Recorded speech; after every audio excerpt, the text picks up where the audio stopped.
O Senhor esteja convosco, Ele está no meio de nós. Proclamação do Evangelho de Jesus Cristo, segundo Marcos. Glória a vós, Senhor.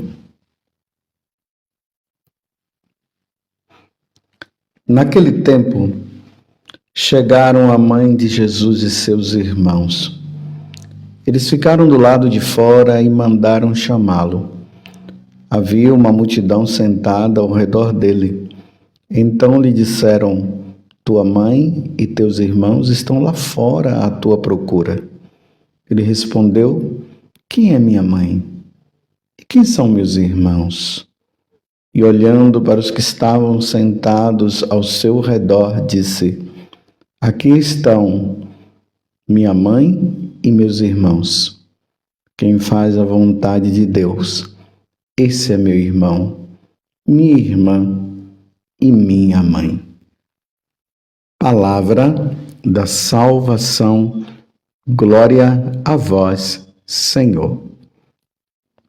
Meus irmãos e minhas irmãs, hoje a igreja celebra a memória deste grande bispo, São Francisco de Sales, bispo e doutor da igreja. São Francisco de Sales, ele é do entre o século XV e o século XVI. Ele nasceu em 1567 e morreu em 1622. O nome dele, Francisco, é porque os pais, querendo honrar São Francisco de Assis, deu esse nome para ele. São Francisco de Sales, antes de ter se tornado sacerdote e depois bispo, ele era formado em direito civil e eclesiástico. Sentiu o desejo de servir a Deus como sacerdote, ou seja, Jesus o chamou e ele foi. São Francisco de Sales, ele se destacou muito porque ele escreveu 2 livros importantes. Um que está se tornando muito conhecido, graças a Deus, é a Filoteia, que é a introdução à vida divina. Porque nesse livro, São Francisco de Sales leva os leigos a uma formação de uma espiritualidade muito profunda e muito boa. Ele mostra também que os leigos podem ser santos. Antigamente parece que se tinha uma visão assim da igreja que só quem atingia o grau maior de santidade eram os consagrados. Claro que os consagrados são chamados a uma vida radical. Mas São Francisco de Sales, ele começou a mostrar que a vida, a santidade, ela pode ser atingida dentro do seu próprio estado de vida. Um professor pode ser santo e precisa ser santo. Um agricultor deve ser santo. Uma dona de casa deve ser santa. Então existe toda uma espiritualidade ali que ele vai ensinando através desse livro Filoteia. O segundo livro que ele escreveu, muito bom, também é o Tratado do Amor de Deus.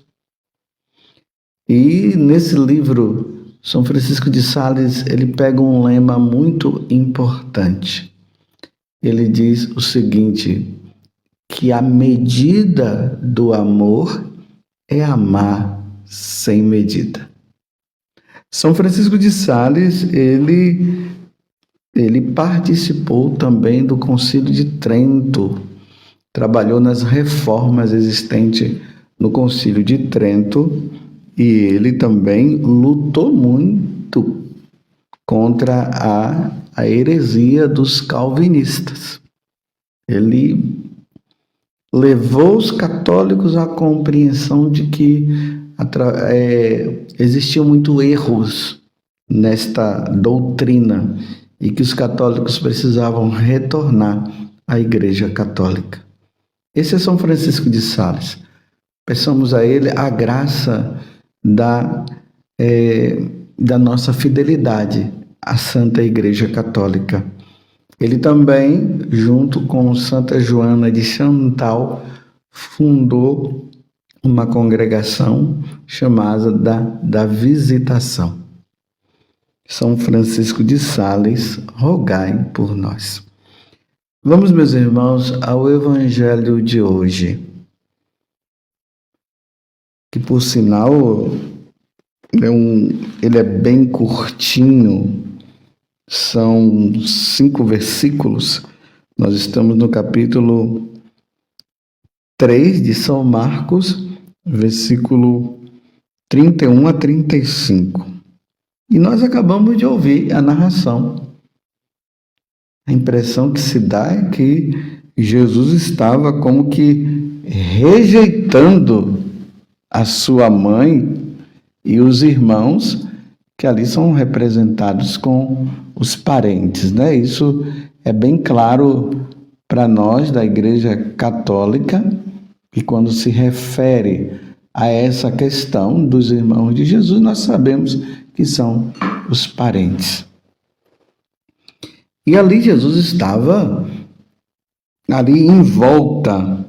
Ali diz que ele estava anunciando a boa nova. Havia uma multidão que estava sentada ao redor dele e de repente alguém lá disse: tua mãe e teus irmãos estão lá fora à tua procura. E ele respondeu: quem é minha mãe? E quem são meus irmãos? E olhando para os que estavam sentados ao seu redor, ele disse: aqui estão minha mãe e meus irmãos. Quem faz a vontade de Deus, esse é meu irmão, minha irmã e minha mãe. Eu queria trazer aqui uma coisa muito importante, que às vezes passa bem desapercebido quando nós estamos lendo esse evangelho. Jesus estava ali tão dedicado a salvar aquelas almas, que até mesmo a chegada da sua mãe e seus parentes, ele não parou de realizar o que ele estava realizando. Aqui Jesus nos introduz falando que agora começa uma nova família, a nova família dos batizados, a nova família daqueles que servem a Deus e que estão no caminho do Senhor. Mas essa questão para Jesus era tão importante, ele anunciar o reino de Deus, o reino dos céus. Era muito importante fazer com que as pessoas entendessem que a nossa vida não se reduz somente a esse mundo. Para ele era muito importante as pessoas fazerem a vontade do Pai e voltar ao trilho que havia, aquele trem que havia descarregado lá com o pecado original, com a desobediência de Adão e Eva. E era tão importante que o trem, estou aqui usando uma metáfora, que o trem voltasse para o trilho, que naquele momento não era importante para ele dar atenção para a mãe dele e os irmãos. Ele não podia nem ser interrompido naquele momento. Até é interessante que o Salmo de hoje, que é o Salmo 39, eu queria apenas pegar o refrão, diz assim: eis que venho fazer com prazer a vossa vontade, Senhor. Essa era a vontade do Pai, que nenhum dos seus se perdessem. Ninguém poderia se perder. É aquela questão do salvai almas. As almas precisam ser salvas. Elas não podem se perder, ao ponto de que a dedicação dele estava toda voltada para salvar as pessoas. É por isso que no sábado passado, no Evangelho, falava justamente que os familiares de Jesus, aqui não vamos nos referir a Nossa Senhora, é claro, né?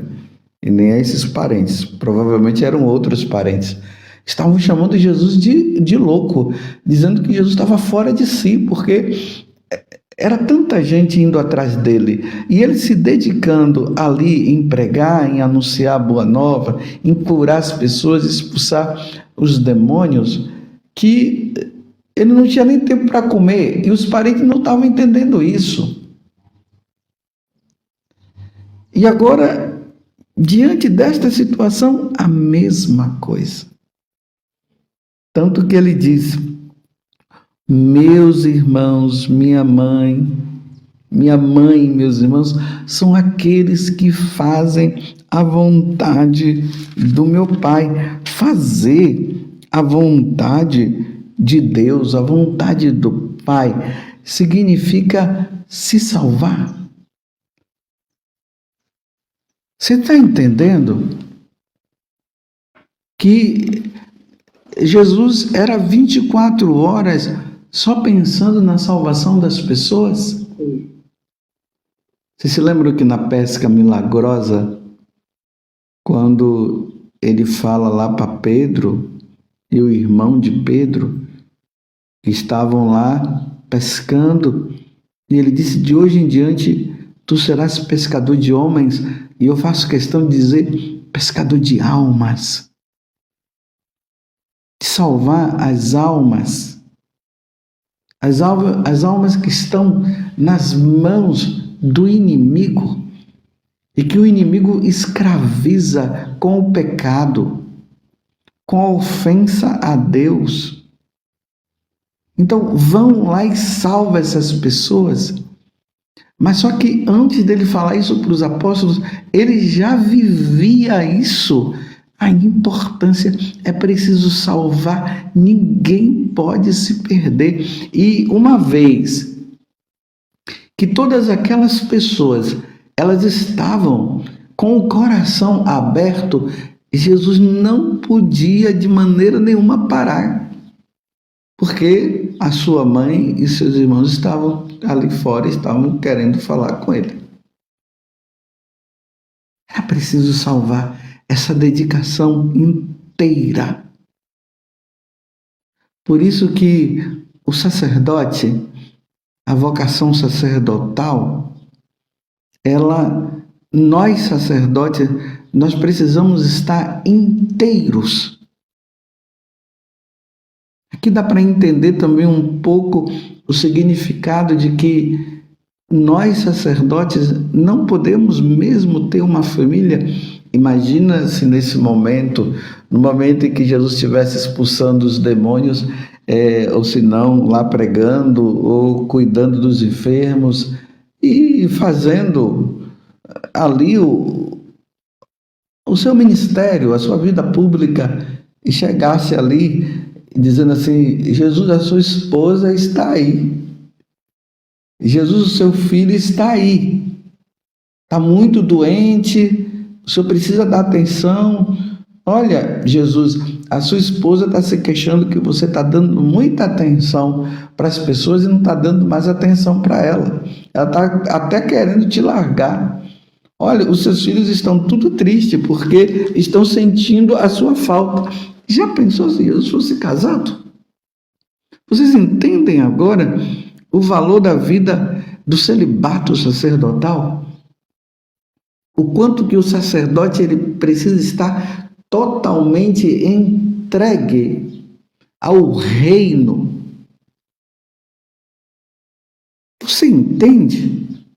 E por isso, o quanto que vocês precisam rezar por nós sacerdotes, pela nossa perseverança,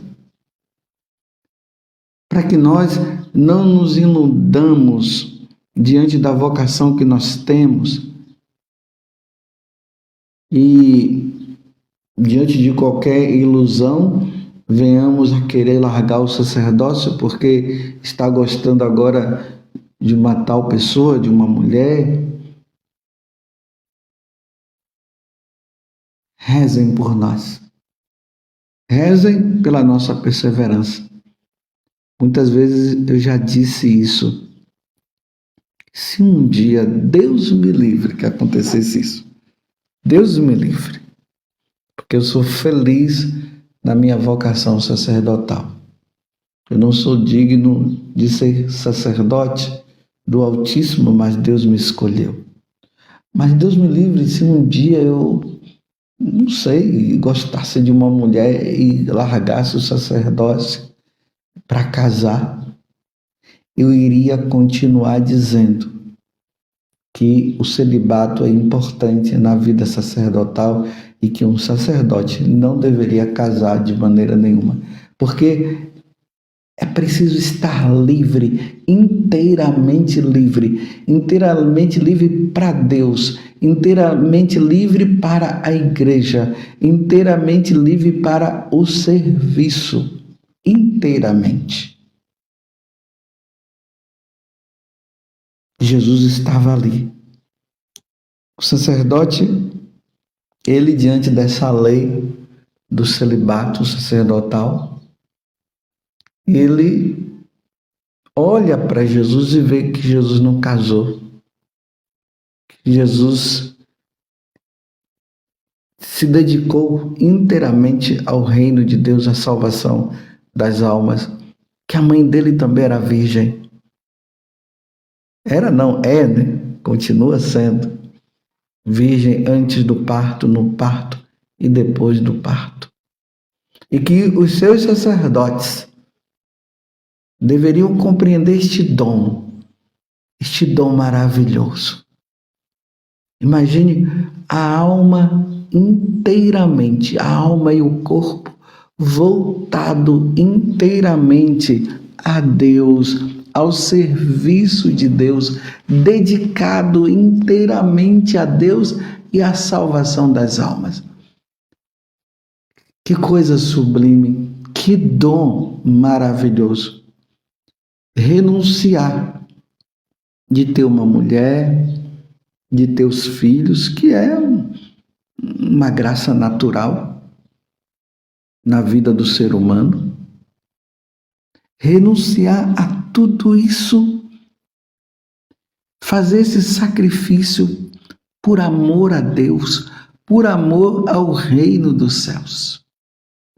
Viver inteiramente só para o Senhor, sim, nos combates, né? Porque o sacerdote não foi castrado, assim como o casal, o esposo e a esposa vivem a castidade dentro do matrimônio. Por exemplo, o homem não pode arrumar uma outra mulher e a mulher não pode arrumar um outro homem, e os dois devem se dedicar inteiramente. Isso é luta, é combate para não adulterar. A mesma coisa na vida sacerdotal e religiosa. Esse combate, essa luta. Por isso rezem por nós. Mas quando tudo é feito por amor, esse tal fardo, que poderia ser um fardo e não deve ser, ele se torna leve. Por amor a Deus. Por amor à salvação das almas. Rezem por nós, sacerdotes. Eu até digo para você, se tem alguma mulher aí que está apaixonada por algum sacerdote, fuja.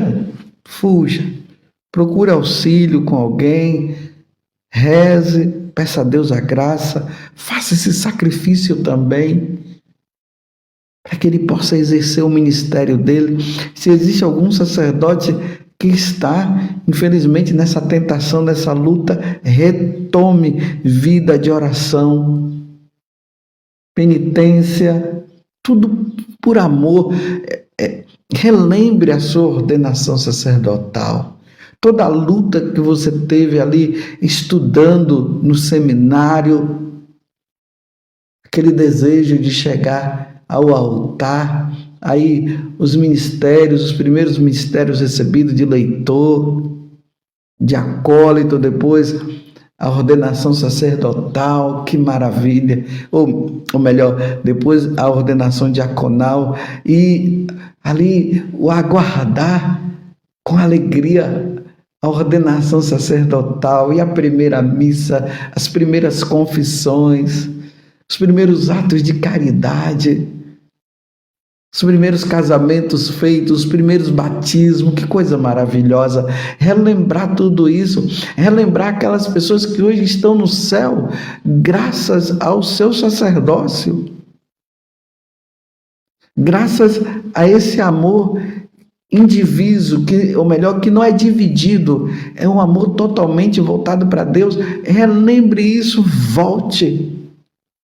Não se deixe levar pelo inimigo que quer ver você longe do altar. O celibato é lindo, é maravilhoso, é um dom que Deus nos deu. Mas precisamos rezar muito pela nossa fidelidade, em todos os sentidos. Então, se Jesus ele não estivesse totalmente voltado para o reino, para a salvação das almas, talvez ele deixasse lá o povo e fosse lá ver a mãe dele e os irmãos, os parentes. Mas ele veio para salvar almas. Eis que venho para fazer a tua vontade, ó Pai. E que nós sejamos agora esse povo, essa nova família. Rezemos pelos sacerdotes. Reze pelo seu pároco, reze pelo seu bispo, para que nós possamos desempenhar com muita alegria e dedicação, voltada inteiramente para o reino e para a salvação das almas, a fidelidade nossa ao sacerdócio. Que Nossa Senhora, a mãe dos sacerdotes, interceda por todos nós. Louvado seja nosso Senhor Jesus Cristo, para sempre seja louvado, e a nossa mãe, Maria Santíssima.